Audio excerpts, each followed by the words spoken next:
Chaque année, alors que tombent les premières feuilles d'automne, elles reviennent hanter les supermarchés et boucher l'aorte de millions d'Américains. Leurs adeptes se battent pour les approcher et leur vouent un véritable culte. Elles sont les Monsters Cereal. Nous sommes en 1866 alors que Cold Walter Washburn lance depuis son moulin sur les bords du Mississippi sa marque de farine, mais qui deviendra au fil des années la marque General Mills. Cette marque va très vite s'insérer dans la culture pop américaine. C'est en 1937 que sortent les céréales Kix. Et pour en faire une promotion efficace, il sponsorise les diffusions de la série Lone Ranger, et ce alors qu'elle n'est encore qu'un feuilleton radio en 1941. Mais ce partenariat avec Lone Ranger continuera même lorsque la série deviendra un show télé live, et ce jusqu'en 1961. En 1964, il lance la marque de céréales Lucky Charms et remet ainsi au goût du jour l'image du leprechaun, petite créature du folklore irlandais qui, de mascotte des Celtics de Boston à héros de films d'horreur, n'en finit plus encore aujourd'hui d'être réinventé par la culture populaire. Et en 1969, alors que l'une des filiales de General Mills vient de contribuer à créer les premiers menus qui accompagnent l'homme sur la Lune, c'est un tout nouveau show qui commence à être diffusé à la télé américaine. La célèbre marque de céréales n'y est pour rien, mais pour elle, ça va être une véritable révélation. Avec la diffusion de Scooby-Doo, les commerciaux tombent de l'arbre et réalisent enfin à quel point les enfants aiment les monstres. Ils réfléchissent à un concept de monstre, et au bout de 2 ans, ils sortent des céréales inspirées du monstre de Dracula.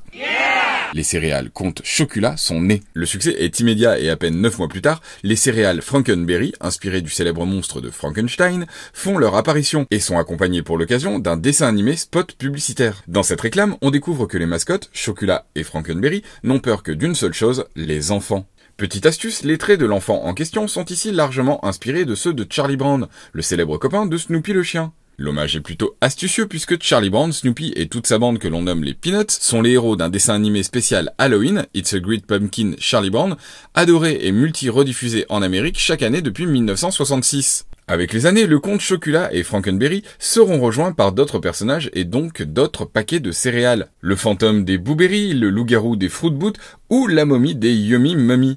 Toutes ces mascottes et leurs céréales respectives n'auront pas toujours le même succès, mais marqueront toujours profondément leurs acheteurs et leurs consommateurs. Avec le temps, les Monsters céréales deviennent de véritables icônes de la pop. On les retrouve dans Les Simpsons, dans Family Guy, Oh, Mr. Booberry, I'm your biggest fan! Sur des t-shirts et des figurines, et leur apparence a même été repensée en 2014 par des grands noms du comics. Le comte Chocula a été réimaginé par Terry et Rachel Dodson, le monstre de Frankenberry par Dave Johnson, et le fantôme des Boo Berry a lui carrément été réimaginé par monsieur Jim Lee, l'une des têtes pensantes majeures de chez DC Comics. Depuis 2010, General Mills joue la carte du « y en aura pas pour tout le monde » et les Monsters céréales sont désormais mis en vente uniquement durant une courte période entre septembre et octobre, pour les fêtes d'Halloween, ce qui crée évidemment un effet d'engouement assez hallucinant. En moins d'une 50aine d'années, de simples céréales sont devenues une forme de repas traditionnel des fêtes d'Halloween, que l'on savoure entre amis ou en famille, autour d'un bon film d'horreur ou d'un spécial Halloween. Mais si, l'épisode spécial Halloween, c'est le meilleur épisode de votre série, elle vous a déjà servi la recette, il suffit de prendre le personnage principal, le mettre